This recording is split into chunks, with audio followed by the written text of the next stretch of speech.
Okay, welcome. And by the way, I hate this. Uh, I need to add an executive session under other business to discuss personnel. And aside from that, I entertain a motion to approve the agenda. Moved and seconded to approve the agenda. All those in favor say aye. Aye. Opposed? Motion carries. Approval of the meeting minutes of August 27th and September 10th. So, Ann and Tom. All those in favor say aye. Aye. Opposed? Motion carries. All right, now we're going to go to the director's report, and before he gets too far into it, I'm just going to have him introduce himself and give a little background on Chad. Welcome. okay. Thanks, Chairman. Thank you, Executive Committee. Thank you, Board. I'm happy to be here. I'm very cognizant of, it's, we're all as a team. The team, is more stronger in serving, 550,000 more population for the region. So me being just one as a team player, and I'm happy to introduce myself as how can I play, how can I be a team member with Naomi? In that regard, I would like to, give a little bit background about myself. I've been with MPO since many years, like graduate school, 1992 to 95. I was like 23 years young and at the time. And from then on, I was with MPO in Texas for 4 years, and later on, again with Columbus MPO, Window High Regional Planning Commission for 11 years, where my kids were growing from second grade to the college. Later, Lehigh Valley Planning Commission in Pennsylvania. So overall, about 18 years spent with MPO and about 7 years with a private consulting firm. When I was at private consulting firm, I was doing engineering projects, obtained my professional engineering license, as well as professional traffic operations engineering. So my background is, always how do we solve, what are the solutions for the projects? So those were type of the background I was in, expertise I gained on solving several issues. One of them is, project prioritization with MPOs as well. And then variety of studies and traffic impact studies. So that's the type of background that I was in. And then even the staff at WAMPO also, it's amazing staff that I have. And then I'm happy to report to you that we feel more stronger. When I met the executive committee the other day, I mean, the hard work, the dedication, and the leadership that I felt in the executive committee was just incredible. That was very memorable for me to go back. But, to love a team is one thing, and the team comes back and hire you is another thing. So I can't tell you how much grateful and thankful I am. And then I extend that gratitude to the rest of the board members here as well. All through the MPO, the region was the first. The priority of the region is always put the first and top priority. Then, the staff and all. So I want to continue that trend. I want to talk to each of you, what are the regional priorities? How can we be, the sense of connectivity, the sense of regionalism, we are not just a small city, we are just bigger than this. That sense of is very rewarding, and I want to continue that friendship, that partnership, that reward. And then I'm so much looking forward to working with each one of you, hopefully in the next. Thank you so much again. Thank you. If you want to go ahead on to your report. Thank you, Chairman. The first item is the MTP schedule update. MTP, as you all know, Metropolitan Transportation Plan. The first week when I joined WAMPO, staff and we all sat together and we looked at the tasks and what's upcoming. Then we realized, let us provide high-level summary to the board and provide some clarity on what's the schedule, what did we accomplish so far, what do we have ahead in terms of tasks and the schedule. So I just want to keep you posted that the staff had a goal to accomplish a draft report of the transportation plan by February 2020. And the final report, June 2020, it's a decent time frame that helps all of us come together in, project prioritization, regional prioritization projects. And I know it's ongoing right now. And then, the development of transportation projects. So many tasks all of them come in place, and we all can schedule ourselves, and the staff can schedule their tasks in terms of getting towards that goal. So that was the intent of providing you what happened so far. And then in your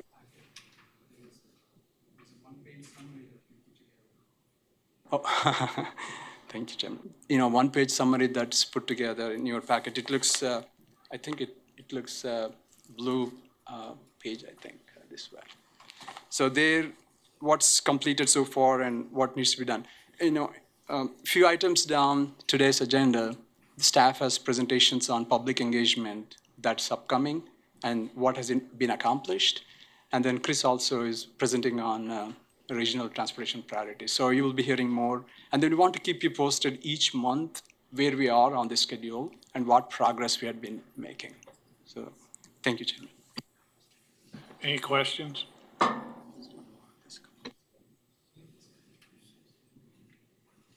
On the next item, Chairman, there is planning and walkable places. There's a one-page summary that was put together in your packet that was providing a project status. What projects have been completed, what projects are in progress. So if there are any questions on those, Kristen, Tricia, and myself will be happy to elaborate. Hearing none, and you know all this. Previously before me, you had been hearing this.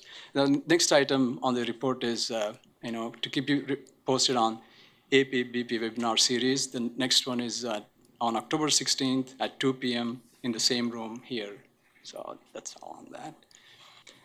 And then what's not on the list, there's a couple of quick items that we want to keep you posted that UPWP 2020 is due before the end of the year. So the moment I walked into the doors, first thing I heard was there's a deadline. And then we started working with KDOT and Federal Highway Administration, Paul and Renee. And then by next meeting at TPB, we want to bring something in a draft form and potentially, if it is acceptable, to take an action, otherwise revision by December, we should complete that.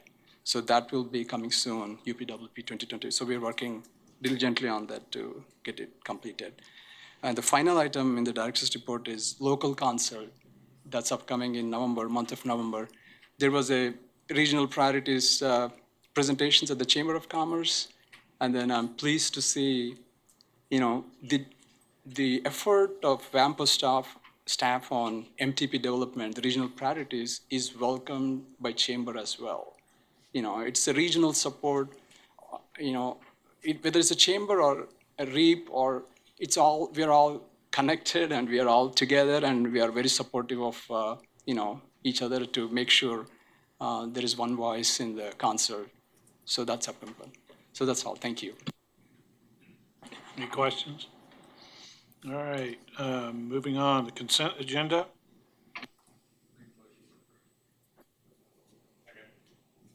Okay, we got that. Okay. Moving seconded to approve the consent agenda. All those in favor say aye. Aye. Opposed? Motion carries. Public comment. Anybody'd like to address the board at this time? If not, okay. New business. MTP engagement update. Tricia? Hello. You get me for 2 items today. Aren't you excited? So, I have more slides than usual, and anybody who knows me knows I don't like long slides, but I wanted to give people who weren't here back in 2015 a very quick update about where we've been with regard to public engagement, and then also where we are right now and where we're going. So that's what this presentation is about. So just a quick look back. Let me get my notes so I can stay on track here.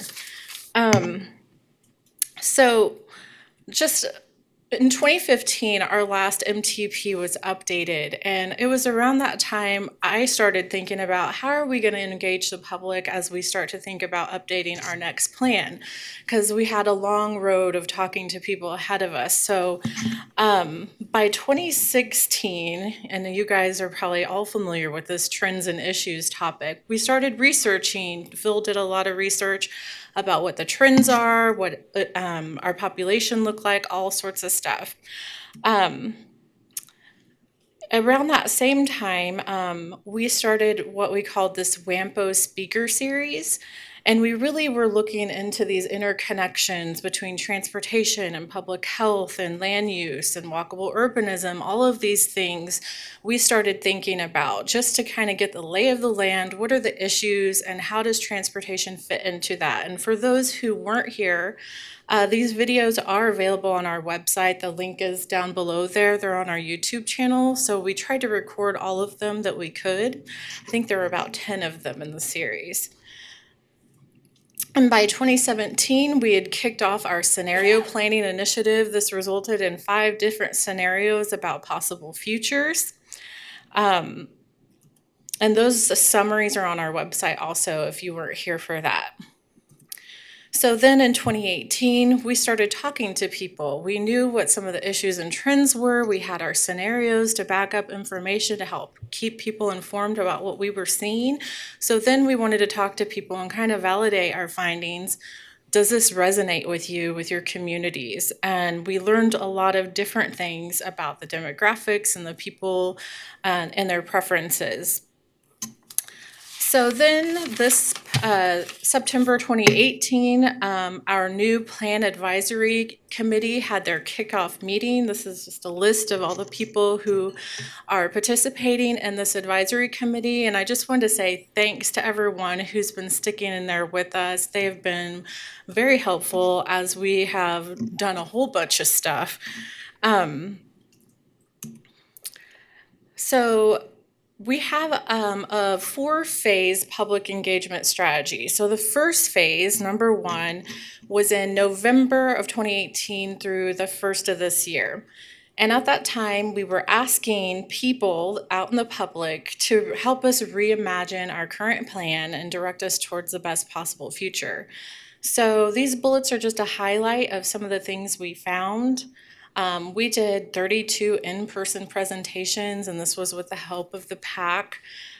We were really impressed with ourselves for this part. But one thing we did discover is about 85% of the feedback came from elected officials and governing bodies, so we knew that our audience really needed to be broadened. We needed more voices, more age ranges, all of that. So we knew that our sample was not representative.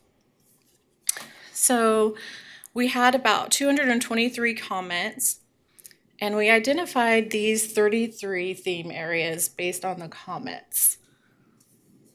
And I'll leave it up here. These aren't in order, but this is just all the different theme areas. And when the PAC looked at this, they said, okay, what are the top 10? These are the top 10. But also, can you truncate these in some way? So that category, that last column, are the categories that we put all 33 themes into. And this is kind of how it shook out. So you can kind of see back here what planning was the biggest slice of the pie. This references all the public comments that had planning related comments in there. Balanced investment was just behind that, and this is the idea that we have a diverse range of things that we're investing in, so not just bike ped or not just roads. So we took this public input, the trends, the scenario planning, all of this information, and we brought to this body a vision and some outcome statements. So both this vision and these 5 outcomes were approved in March. And so we've been working on a video series, which I had mentioned before, and it's a 7 installment video series. 5 of them will take a deeper dive into each of these areas. One will be an executive summary of everything, and then another will be this introduction to this reimagined concept. And in August, some of you, I saw your faces at the local consult. I just thought I'd share this for those of you who hadn't seen. Here are some of the comments that were made at the Wichita Metro local consult. And we were excited to see a lot of these ideas are things that we'd heard in our own engagement activities.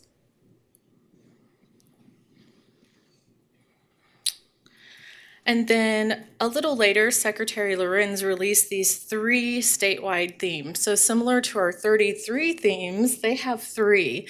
These are things that came up statewide regardless of geography. So improving health, investing strategically, and the sense of urgency.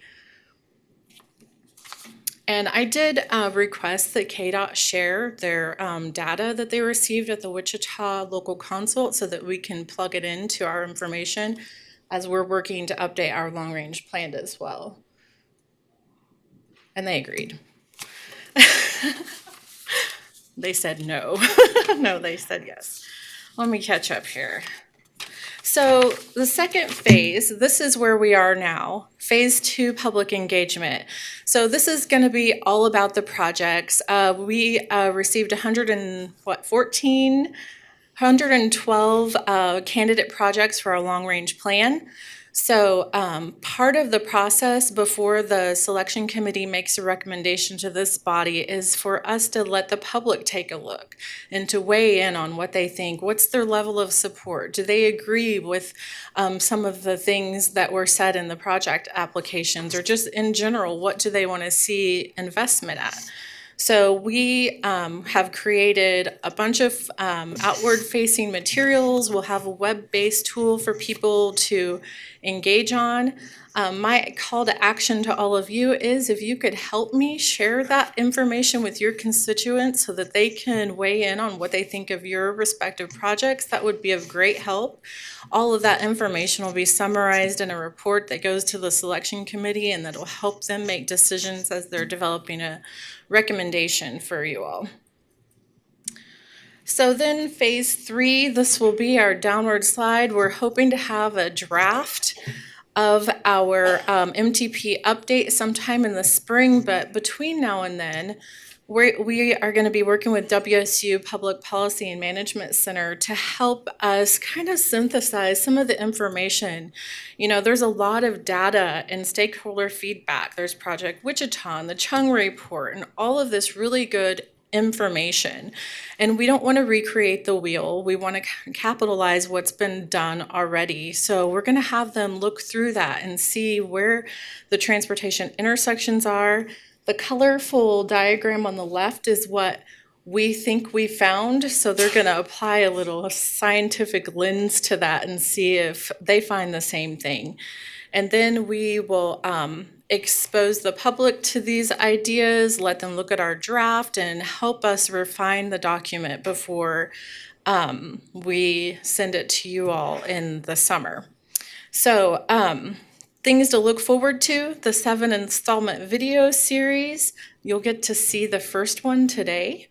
And then in February or March, we're looking to have an informational media kind of kickoff event where we expose the public to what the future of transportation looks like. In our vision, we're going to have autonomous vehicles and drones and other things there for the people to see and get excited about. And also, hopefully, a not too boring draft of our update document.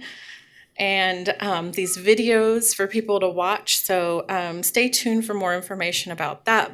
By then, you will have seen all of the videos, one every month starting today. And then we'll have a report just interpreting and analyzing all the things we heard and how we've kind of embedded that into the document as well. And then June, hopefully, is when all this work is done. I'm already exhausted, but hopefully we'll be able to have you consider that document in June. So that was the fastest presentation ever, but 2016 to present. Anybody have questions? Okay, so if I can have 3 minutes and 21 seconds of your time, I'm going to show you this video. Now this one is introducing this reimagined concept and kind of picks up some of the scenario planning and all of this. And this will be the start of the installments. The Wichita Area Metropolitan Planning Organization, or WAMPO, works to plan for safe, efficient, and supportive transportation options and policies in South Central Kansas. The Reimagine Move 2040 video series will help us illustrate the challenges and opportunities that face us today as we reimagine the transportation system of the future. The transportation system is one important mechanism that makes it possible for our region to achieve broader community goals like a stronger economy, talent attraction and retention, accessibility, and an enhanced quality of place. The Reimagine Move 2040 plan will have a positive impact on infrastructure like roads and bridges, as well as services like public transit and paratransit, to name a few. Over the next 20 years, the system as we know it will continue to change and grow. In this series, we will continue the conversation about the future of transportation. WAMPO, with the help of the community, has identified 5 focus areas that include safety and health, the multimodal network, mobility and the economy, equity and diversity, and quality of place and talent. Let's take a quick look into the current state of our regional transportation system. Fatalities are trending up, and serious injuries are trending down. While we struggle with some regional bottlenecks, congestion is not a big problem. Funding is uncertain at both the state and federal levels. Generational changes and trends are impacting the types of investments local communities are considering. More non-drivers and increased emphasis on public health outcomes are affecting the ways in which transportation investments are considered. There is currently $48 billion in freight traffic that moves through the WAMPO region each year, with more expected. To help us think about what transportation will look like over the next 20 years, we've reimagined several options for possible futures based on the trends, public preference, and the current state of our system.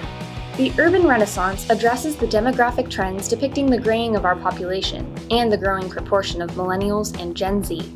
These trends, paired with more single-person and childless households, could lead to the desire for denser, more urban living and increased accessibility to alternative transportation modes like walking, biking, and public transit.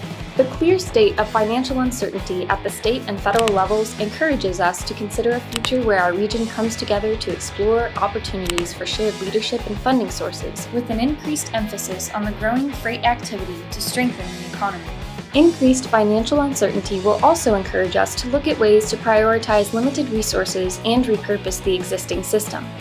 Changes in technology and the trends associated with increases in remote work encourage us to shift our service models and investments to embrace technology.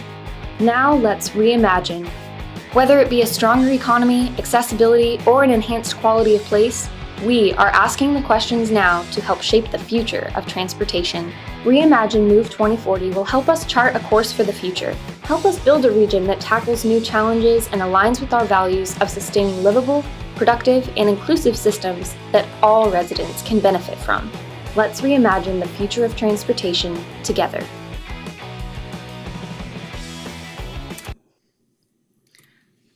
So I'm really excited about these videos, and I can take no credit for it. Our interns did these, and they're amazing. And thanks to everyone who contributed their video content, because it really made this turn out well, I think.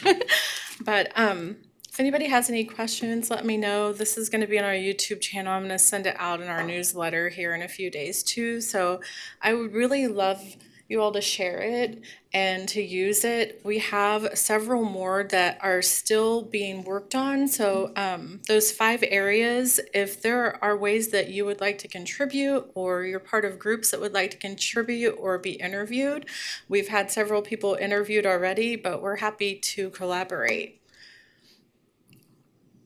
Okay. Thank you. Yep. Okay, Chris? Major regional priorities. Thank you. For some reason, I always get the real hard acts to follow when I come up here to present. I do not have a cool-looking video like that. But I will try to be brief. So the policy body approved this list of major regional priorities back in August. At the September meeting, you revisited it and had some discussion about these. And based on that discussion, staff heard two requests from the policy body. First, you all wanted to learn more about these projects. And second, you wanted to get a recommendation from the TAC about this list and whether they would propose any changes to it. And then once those things had been accomplished, you wanted to revisit it again to potentially reevaluate the list and the ordering. So just wanted to update you on what staff are doing to fulfill those two requests. As far as learning more about the projects, we're going to have presentations at the November and December policy body meeting. What we're doing is asking outside speakers who are associated with each of these projects, who are advocates for them, to come in and talk about them. They may be staff members from some of our jurisdictions. This would be similar to what Dan Squires from Derby did, talking about ARC 95 at this meeting a few months ago. We're sort of modeling it on that. And we are asking these speakers to describe the projects, advocate for them, but also to address the cost, because there is quite a bit of variation in price tag among these. What sort of time frame these projects range from things like the North Junction, that is incipient, to things that are further out time-wise. And then how well these address those 5 MTP outcomes, the same 5 areas you heard Tricia talking about a little while ago. TAC is also going to hear about these projects and at their next 2 meetings. And at the end of that process, they'll be asked if they would recommend any changes to this list, either adding or removing projects or changing the priority or the tier of any of them. And then early next year, we'll bring the TAC recommendation back to the policy body. And the policy body would have a chance to revisit this list, reprioritize, add or subtract, that sort of thing. And the goal would be to have you revisit these before our draft of the MTP is finalized in February, so that we could incorporate any changes into that document.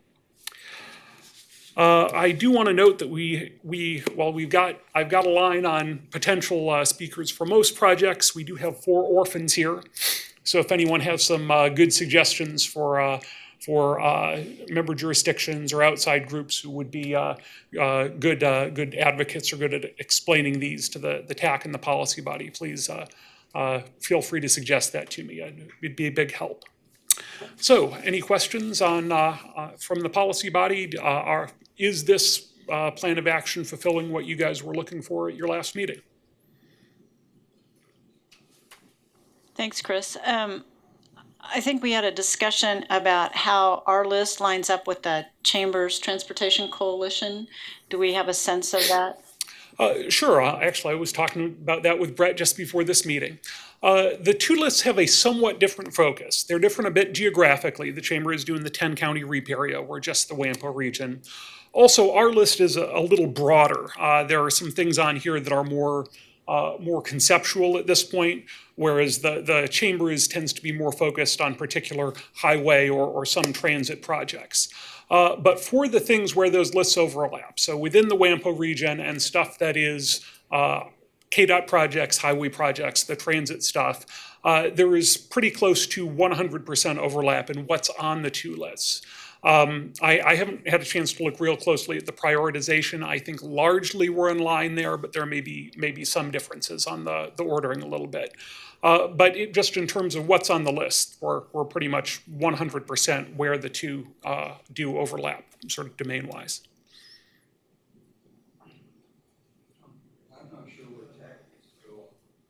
I'm not sure where TAC needs to go on this. We were looking at putting a small team together, wanted to discuss that with Chris when I found out he had been assigned this, and he wasn't at the last TAC meeting, so we didn't bring it up, and I haven't had an opportunity to talk to him.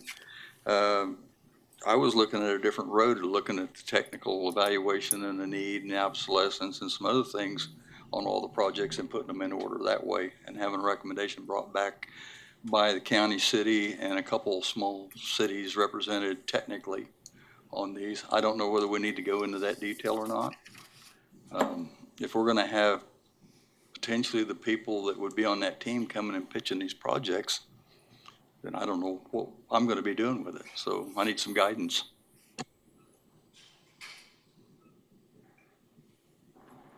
Well, you want to weigh in on this, or do you?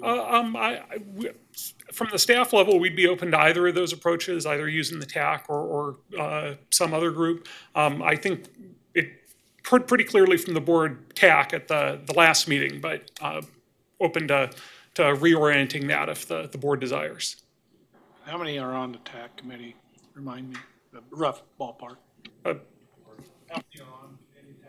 About the same size as this room. And I'm looking at, you can't get a group together like that to work a list like we want to work, so it needs a smaller group to make a recommendation.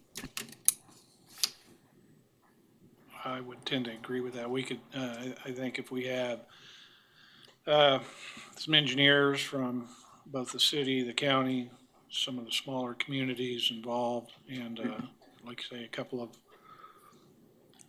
lay people or elected officials or something on that to bring back I think would be more user-friendly and probably, it's kind of like our TIP program. It's 6 folks that Donna's going to be chairing on that with 2 elected and 4 engineers. So if we have a smaller group like that, you'd probably be able to go through them and get a more decision quicker. My thing is Chris needs to be part of that too, but I don't want to go work something and have Chris off down a different road doing something else. So I need for you to tell us what you want us to go do.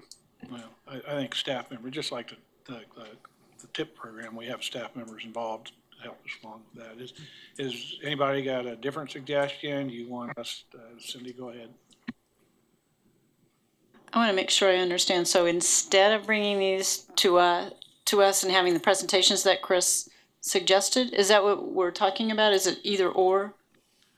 I'm asking, do we want that, or do you want somebody put a list together with a recommendation and then maybe the projects come after that? I don't know. I think, what I was sort of hearing here is maybe that this small group would replace the TAC side of this process, but that the board would might still be interested in hearing for themselves about these to help put whatever recommendation the smaller group comes up with in context. Like I said, we can be responsive to what the board desires.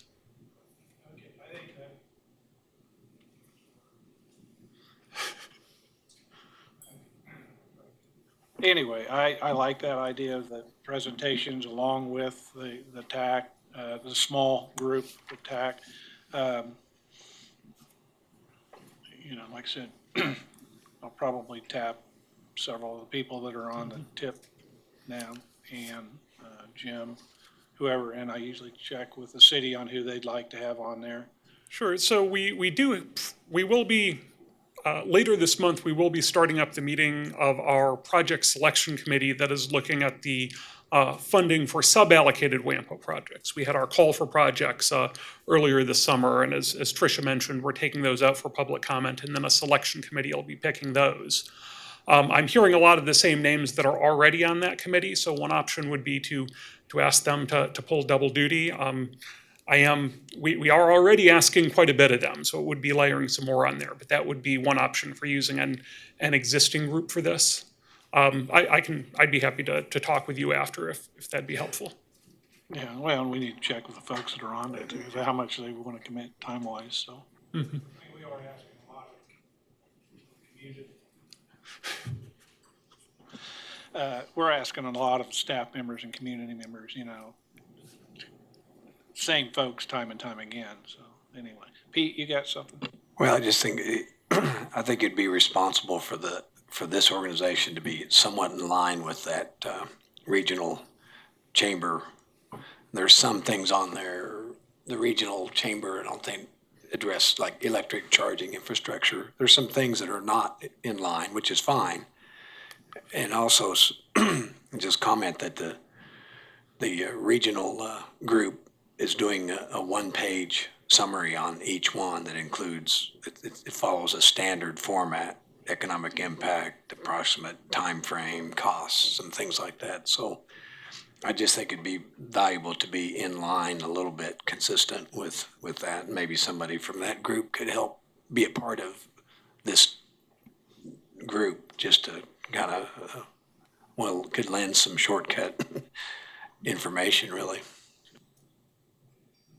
You know, like I said, I think we're gonna look toward the entities to help who they want, and we need to bring in somebody, you know, like from the other coalition.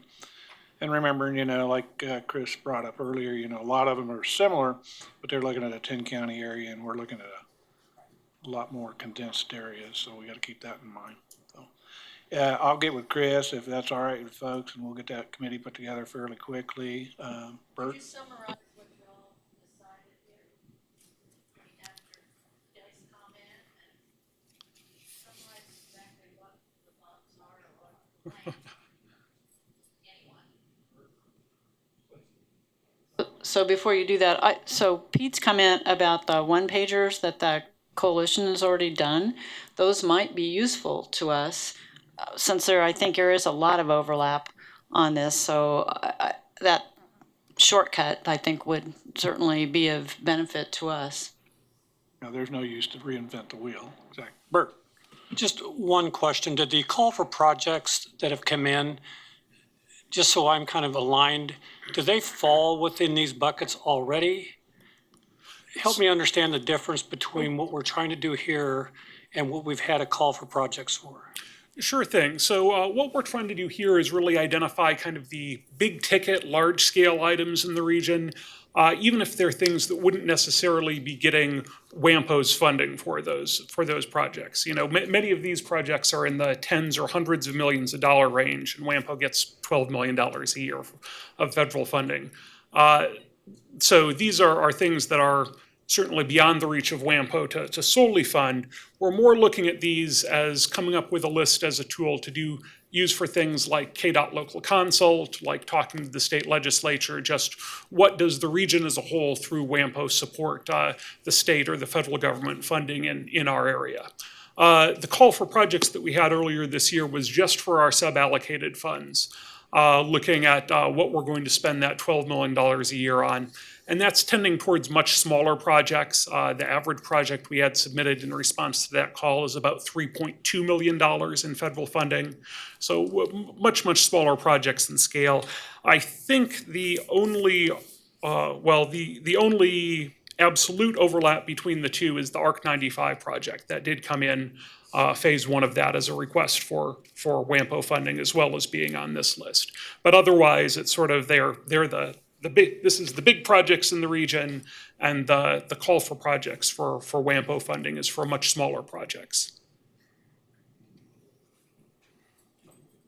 So you're gonna pick the team? I've already got one, but that's okay. Try and get as much help as I can on these things, so yeah. If you have a group, that's fine. But to summarize, Donna, I think we're gonna have a smaller group, look at these projects. Hopefully we'll get the information from the other group, so we don't have to do everything. We'll still have presentations at the next couple of meetings on some of the top meetings. And then that group will bring back a recommendation on how they, based on a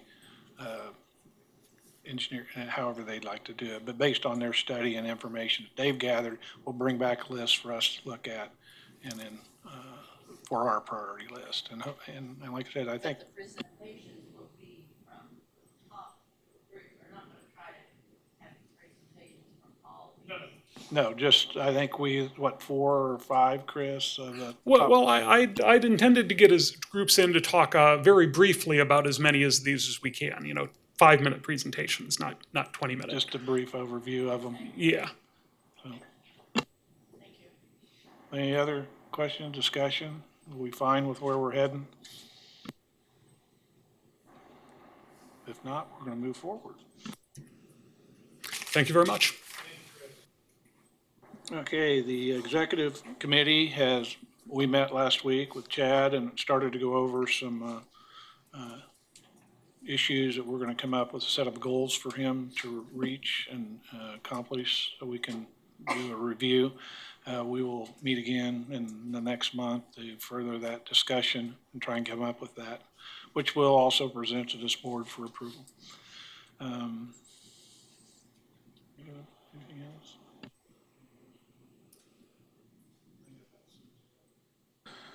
Okay, Tom. Nothing to report. Yeah, Tom, who'd like to go for the,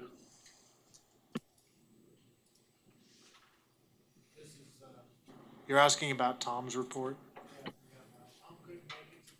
Excuse me. Tom couldn't make it today. Of course, we're still working on the green project. That's ongoing. You might have seen the lane closed on southbound 135. We're still working on the southbound I-135 viaduct bridge, 2.2 mile long bridge with 33 units, lots of joints to repair. Still working on that project. Those are the top two come to mind. We're doing a project on 36th Street over on I-135 up in Newton. It started on Monday. It's a little bit maybe outside this area, but we're working on that project. Had to be 1 month project, mill off the deck, put a new hot mix overlay on, patch it. Those are the ones that come to mind.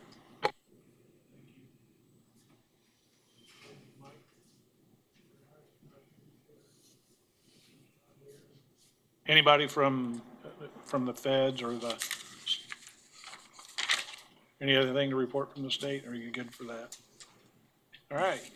With that, thank you. We're going to go to other business. Does anybody have any other business before I go and move into executive session?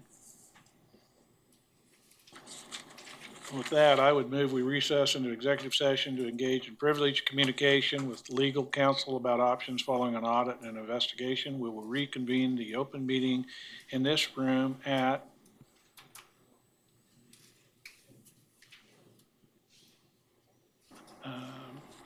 we'll reconvene at 4 o'clock. So.